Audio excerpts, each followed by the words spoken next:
ዛሬ እዚህ የተሰበሰብነው የከፍተኛ ምክር ቤታችን የጉዞ ታሪክ ውስጥ ትልቅ ምዕራፍ በመክፈቱ የአንደኛ ዓመት ሁለተኛ መደበኛ ጠቅላላ ጉባኤያችን ላይ ነው።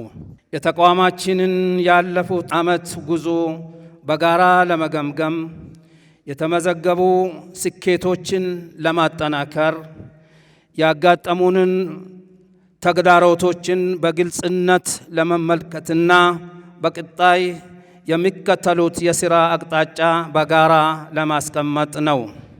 ይህ ጉባኤ የሪፖርት መድረክ ብቻ ሳይሆን የተቋማችንን ቀጣይ ጉዞ የምንወስንበት፣ በአዳራችን ላይ የምንመክርበትና ለሕዝበ ሙስሊሙ የተሻለ አገልግሎት ለመስጠት የምንዘጋጅበት ታላቅ ተቋማዊ መድረክ ነው። አላህ ሱብሓነሁ ወተዓላ በቁርአኑ እንዲህ ይለናል፣ ወአምሩሁም ሹራ በይነሁም። ዛሬ እኛ የምንተግብረው ይህንን መለኮታዊ መመሪያ ነው።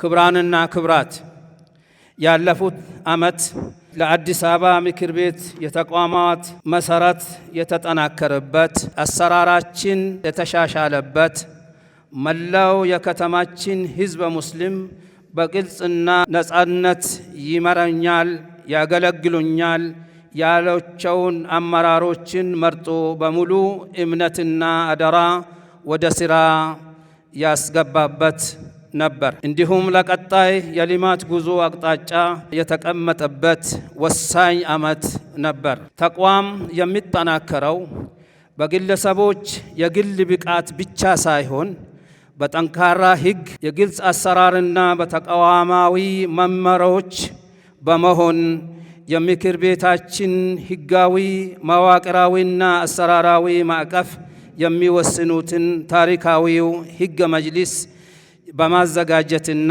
በማጽደቅ ለተቋማዊ የሥራ መሠረት እንዲሆን አድርገናል። ከዚህ ጎን ለጎን ተቋማዊ አሰራርን በተግባር ለማስፈንና የሕግ የበላይነት ተቋማዊ አሰራር ለማጠናከር የሚከተሉትን ዋና ዋና መመሪያዎች አዘጋጅተን አጽድቀናል። አንደኛ፣ የሰው ሀብት አስተዳደር መመሪያ የሰራተኞችንና የአመራሮች ቅጥር፣ እድገት፣ መብትና ግዴታ በፍትሐዊነት የሚመራ። ሁለተኛ፣ የፋይናንስ አስተዳደር መመሪያ የማህበረሰቡንና የተቋሙን ገንዘብ በከፍተኛ ጥንቃቄ፣ ግልጽነትና ተጠያቂነት ለማስተዳደር የሚያስችል። ሶስተኛ፣ የግዢ የንብረትና ሎጂስቲክ አሰራር አስተዳደር መመሪያ የተቋሙ ሀብትና ንብረት ያለ ብክነትና በጥንቃቄ ጥቅም ላይ እንዲውል የሚያደርግ። አራተኛ፣ የ5 ዓመት ስትራቴጂክ የሥራ አመራር ተቋማችንን በሚቀጥሉት 5 ዓመታት ወዴት እንደምናስኬደው፣ ግቦቻችንን እንዴት እንደምናሳካ፣ አፈጻጸማችንን በምን እንደምንለካ የሚያሳይ አጠቃላይ ፕላን አዘጋጅተን ሙሉ በሙሉ ወደ ሥራ ገብተናል። በተጨማሪም በቴክኖሎጂ ዘርፍ ታላቅ እርምጃ በመራመድ የምክር ቤታችንን አሰራር ሙሉ በሙሉ ዲጂታል የሚያደርግ ኒዛም የተሰኘ የኤሌክትሮኒክስ የሥራ አመራር ሶፍትዌር በማልማት ላይ እንገኛለን።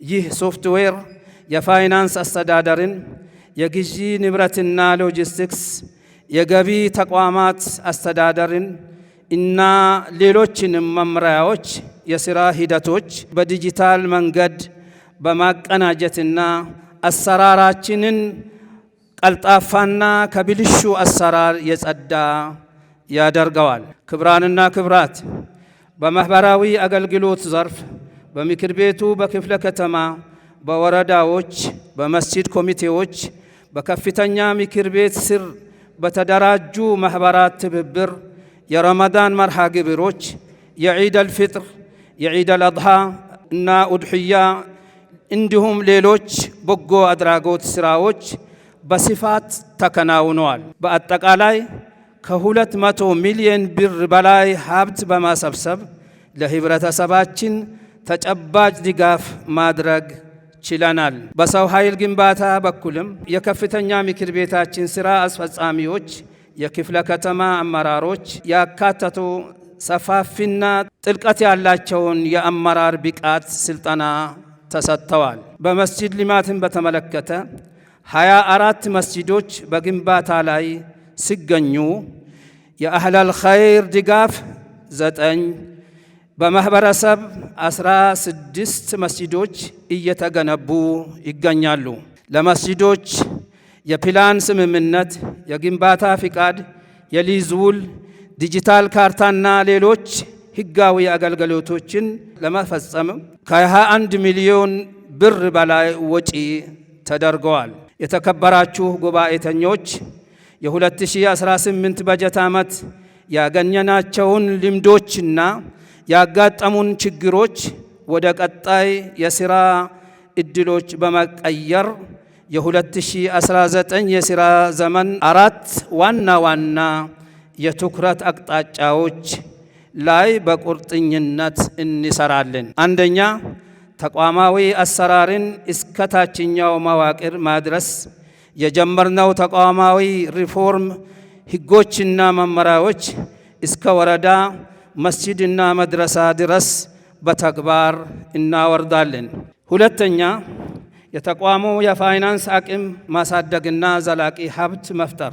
ነባር ሀብቶቻችን በአግባቡ ከመጠቀም ባሻገር አዳዲስ የገቢ ምንጮችን በመፍጠርና የወቅፍ ልማቶች በማስፋፋት ዘላቂ የሀብት መሰረት እንገነባለን። ሶስተኛ፣ የኒዛም ሶፍትዌር አጠናቆ ወደ ሥራ ማስገባት፣ ዲጂታል አሰራርን በሁሉም መምሪያዎች ላይ በመተግበር ግልጽነትና ፍጥነትን ማረጋገጥ። አራተኛ፣ የሰው ኃይልና የሰላም ግንባታ ማጠናከር፣ የወረዳና የመስጂድ አመራሮችን በተቋማዊ አሰራር፣ በአመራር ብቃት፣ የግጭት አፈታትና የማህበረሰብ ትስስር ዙሪያ በቂ እውቀት እንዲኖራቸው እናደርጋለን።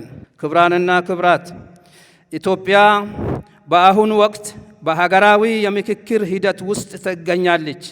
እንዲሁም የህዝበ ሙስሊሙን አደራ ተሸክማችሁ በምክክር የምትሳተፉ ተወካዮቻችን የህዝበ ሙስሊሙ ለዘመናት የተከማቹ ታሪካዊ ጥያቄዎች እንዲመለሱና እኩል የሀገር ባለቤትነት እንዲረጋገጥ በጥብቅና በጥበብ እንዲታስጠብቁ አደራ ይላለሁ።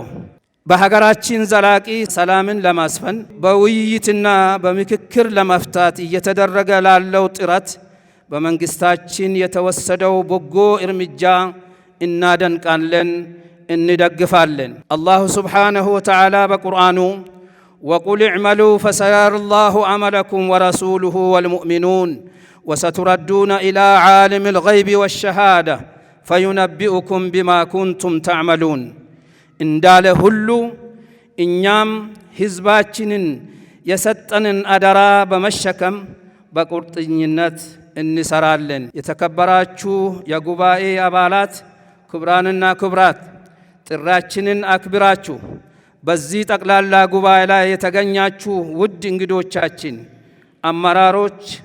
አመራሮች፣ ዑለሞች፣ ኢማሞችና ኡስታዞቻችን ለዲናችን ለህዝባችንና ለተቋማችን ላበረከታችሁትና አሁንም እያበረከታችሁ ላለው ከፍተኛ አስተዋጽኦ በታላቁ አላሁ ስብሓነሁ ወተዓላ ስም ከልብ አመሰግናለሁ። አላሁ ስብሓነሁ ወተዓላ ይህንን ጠቅላላ ጉባኤያችንን የተባረከ ያድርግልን።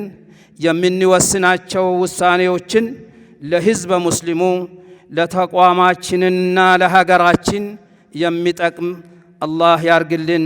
ወሰላሙ ዓለይኩም ወረሕመቱላሂ ተዓላ ወበረካቱሁ።